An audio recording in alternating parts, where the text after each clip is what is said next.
Cash is a risky asset. I think so many people think if I go to cash, I'm going to be safe because it's much less volatile. But please realize in this environment of producing a lot more cash, the real returns go down. It's a seductive risky asset because, let's say, relative to inflation, you might get taxed 2% a year. And as you're taxed 2% a year, that's a huge amount of money over time, but it's a subtle tax. So first, watch that. This is a study that I've been doing, and then I decided to share it with people because I think it's so important. A number of years ago, first with 2008, we got into a monetary situation, of course, where we're printing money, creating a lot of debt, and monetizing it. And that led me to realize that there are three big things that are going on in the world that are dominant, and then COVID came along. Those three forces are, first, the long-term debt and monetary cycle, which I mean the creating a lot of debt, monetizing it, and the implications of that, which reverberate through the system in terms of all the markets and everything. The second is this conflict, this polarization, this wealth gap, and how we're at each other's throats. And I looked at the wealth gap, and I looked at a lot of measures of conflict going back in time, and I found that they were in the 1930 to 45 period. The printing of money, as I described, and debt monetization was also in the 1930 to 45 period. And the third big influence is the rise of China, so the rise of a great power, challenging an existing great power, the United States. And that has enormous implications. As an investor, I think what are the relative appeals of the markets, but it has a lot of implications. It's not just a trade war. So the markets and everything were reverberating the trade war, the technology war, the geopolitical war in Taiwan and the South China Seas, and then also the capital war. We're seeing that emerge. So those three factors required me to then go back in history. And I wanted to study the rises and declines of reserve currency empires. So I needed to go back far enough that I would have a few. So I had to go back 500 years so I could see the rise and decline of the Dutch Empire and its reserve currency, the rise and decline of the British Empire and its reserve currency, the rise and beginning of decline for the United States and its reserve currency, and China. And it's even more concerning when I went back to find the 500 years and the times that repeated over and over again. And what I found was there's a cycle. There's a big cycle. You know, you start a new world order. In 1945, we began a world order after the war. They decided how the world would be divided. They created the dollar as the world's reserve currency and so on. And then because there's so much fighting and then you've established a power that is a dominant power, you have a period of peace and prosperity. And then that gets extrapolated and it leads to more debt. Fear of bad times diminishes. Opportunities of borrowing and getting in debt, particularly if you have a reserve currency, because the world wants to save in that reserve currency. And that gets the country deeper and deeper in debt. And so you have those debt increases and you have bubbles, but you have prosperity. And bubbles are really fun. They're really enjoyable. They're great. But then you get to the point that there is a limitation to that. And those limitations become apparent when the central bank can't easily produce money and credit. That starts when you hit zero interest rates, because then you can't do it the same. Okay, then you go to that's monetary policy one is interest rate monetary policy. When that doesn't work anymore, you go to the next type of monetary policy, which is printing money and buying financial assets. But that financial purchases of financial assets and other things widen the wealth gap, because those who have financial assets do better than those who don't have financial assets, and you have a wider and wider wealth gap. And when you have that wider wealth gap, and then you have another downturn in an economy, that's a formula for a lot of conflict.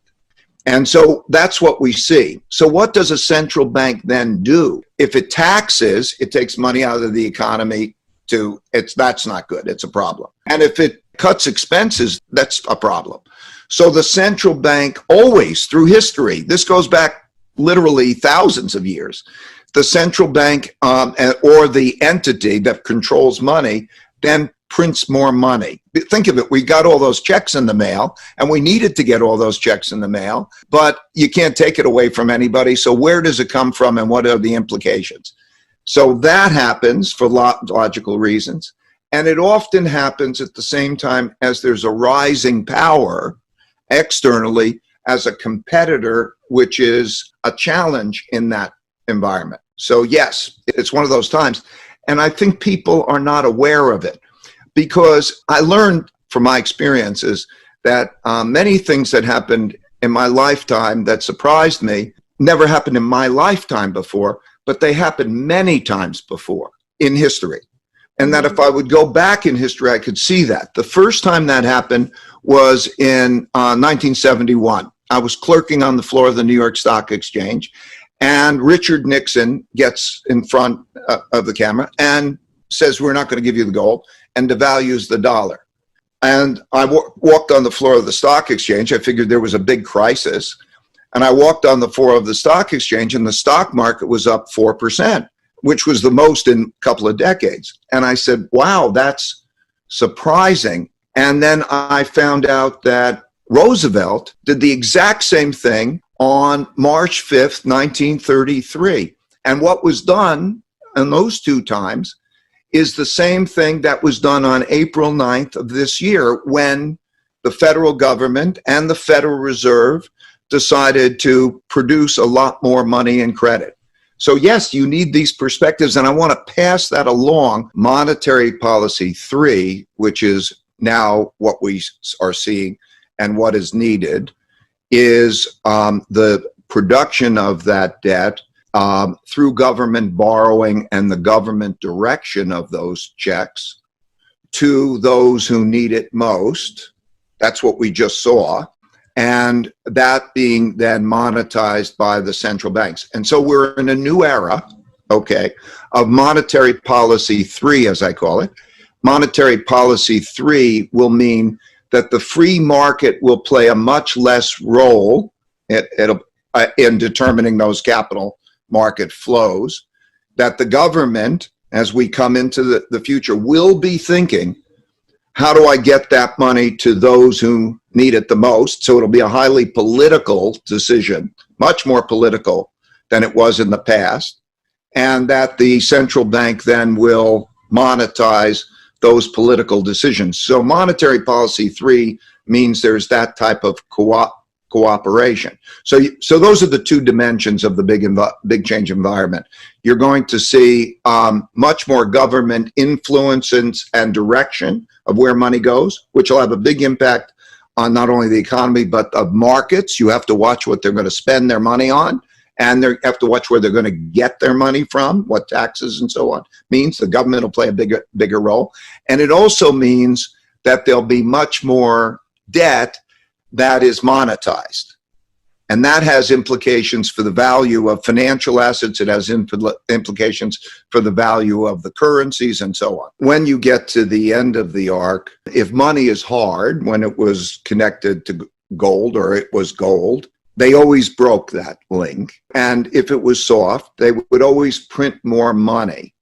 And you can't raise living standards by printing more money. You can redistribute it. Certainly the money that is being received by those in the form of checks and they go out and spend it helps their living standards. But what it does is it diminishes the value of that cash, and it diminishes the value of bonds, because bonds are a promise to receive a lot of currency. And it shifts wealth to financial assets. It always sends stocks higher, like my 1971 lesson. It always sends gold higher. And it also always shifts the impact of currency.